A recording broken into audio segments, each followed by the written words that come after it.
Alright, so here we go again. I know it's like part 12 of what's going on right now, but I've had this dream for a long time. So I'm sitting here, I'm actually not drinking a beer as the average bass guy in the garage, just due to the fact that I have to obviously be up early and be prepared for this tournament. So as you can see, I mean, it's crazy. I'm not a pro, but I got a lot of tackle. I have all the boxes here, I've got plastics here, I've got bins of plastics, just pounds of plastics, and everybody's like, why do you have so many plastics? Well, I'm an old school fisherman, man. I look back to the days of Bill Dance and how he did things in his ways in the 70s, and he was very successful. And then you have Roland Martin, you know, who moved into crankbaits and stuff like that. And then you have Kevin Van Dam, who's the jerkbait master of the world, and he can catch fish on a jerkbait anywhere from 50 foot of water to 2 foot of water. So you have David Fritz, that's the crankbait master, and he just does his thing. So I've always stuck with plastics. I started catching 6-pound bass when I was about 12 years old, and I've always got them on a plastic. I can remember the first time I ever caught a 6-pounder. It was on a red shad U-tail Zoom worm, and it was by the dock at Bond Park. So I can remember all the way back then. But I'm going to go into the tournament. All right, so big deal. Chase this my whole life, big dream. So I'm going to go into kind of how I'm going to organize this. I'm not quite as good as the pros where I can leave a lot of tackle off of my boat and be comfortable with it. So I've got to bring everything with me. So I'm going to kind of go into it. I obviously have all the boxes here, chatterbaits, spinnerbaits, you know, all the 9 yards. I've got boxes of spinnerbaits, boxes of buzzbaits, boxes of plastics. You know, they never go away. I just always got them. I've got, you know, a lot of tungsten weights I purchased today. They're honestly not that cheap, and not too happy about having to buy this many, but, you know, it's a tournament, so I gotta pay the money out to win the money. So I've cleared the entire tackle storage out. As you can see, I've got the common plastics I use up here on the deck of the boat, and this is clear in here. So basically all I'm gonna do is I'm going to start from the beginning and kind of go through what baits I'm keeping out and the reason why for this tournament down here on Eufaula. I've talked to a lot of people recently, and they're catching on a lot different things than I am. So regardless of the tackle that's just kind of hanging out here, don't mind that. I'll get that into storage. But the big things that I'm looking at right now for this tournament is I'm going to be dragging these big old monsters around on a Carolina rig. It's known to prove in this tournament. I've been catching quite a bit off of the deep lake points after about 9 o'clock in the morning. So obviously I got June bug, I got green pumpkin here, I've got watermelon seed. You can never go wrong with watermelon seed and June bug. They're the 2 best colors on the market right now from Zoom.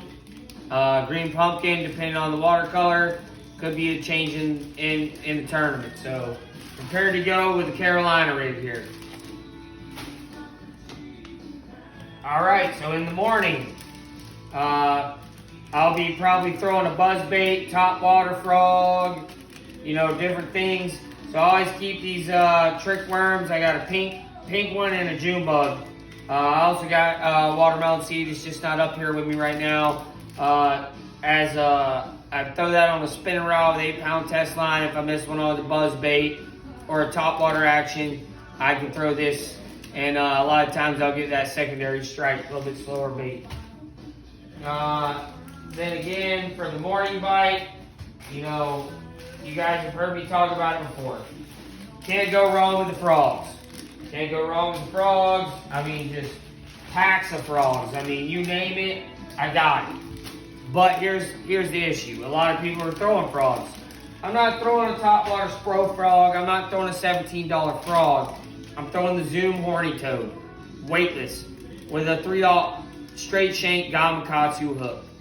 And the action of the bait is when it's coming through the grass and it hits those pockets, it drops down, and I mean, it's producing 3 to 4 pound fish. So a lot of guys are throwing these frogs with the little with little skirts on them, and they're not getting the reaction strikes. For some reason, this is working, so I've been catching them on these. Secondary, I got the other color that I use a lot.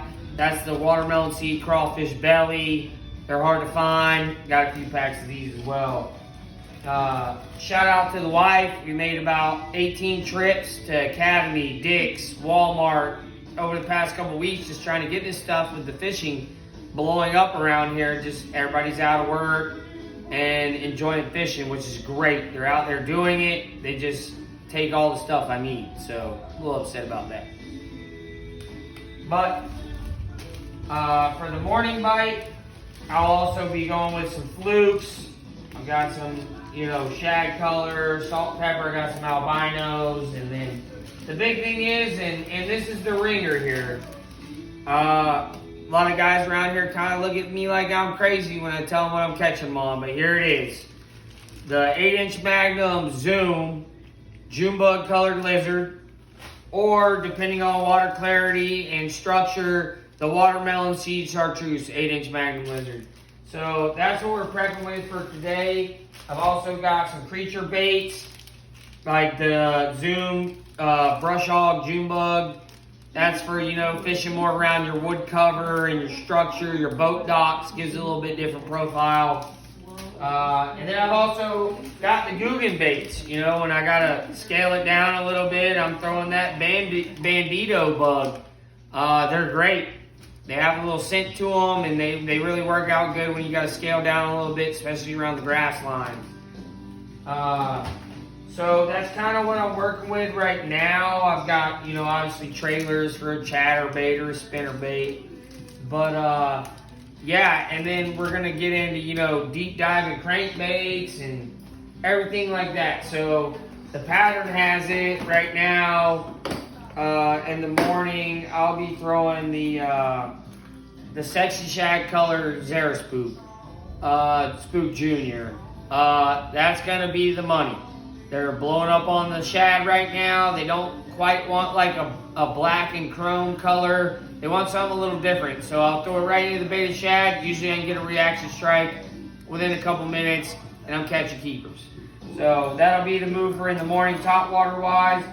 If we can get them to blow up a little bit bigger, we'll hit them with the Sexy Dog and a chrome shad color.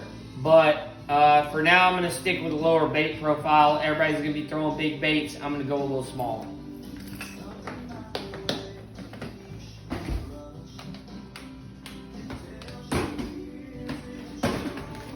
Also, we'll be prepared to throw a black and blue chatterbait. A lot of people are throwing white with a white trailer.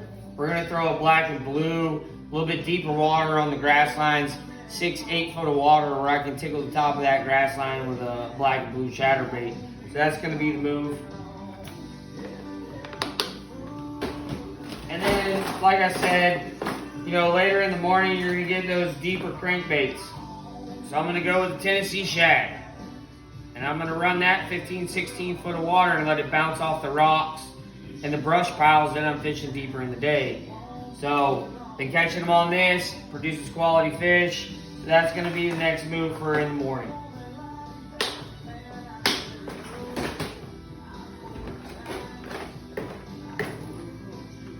These are the type of frogs I was talking about earlier. These are the Spro frogs that everybody's throwing right now. They're not really producing fish.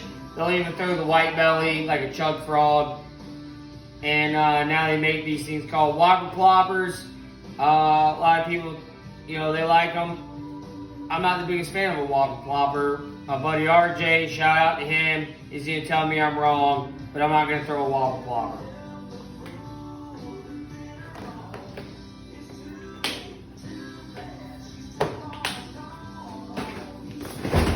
I'll also have a Tennessee Shad or a Sexy Shad lipless crankbait on, the way the bait fish are right now. Maybe they don't want to blow up on them right away, so I can get in that 8 to 12 foot range and throw these. And I'm actually using a stop and go method, not necessarily just cranking it in. A lot of guys get out there, they just throw that lipless crankbait and they reel it in.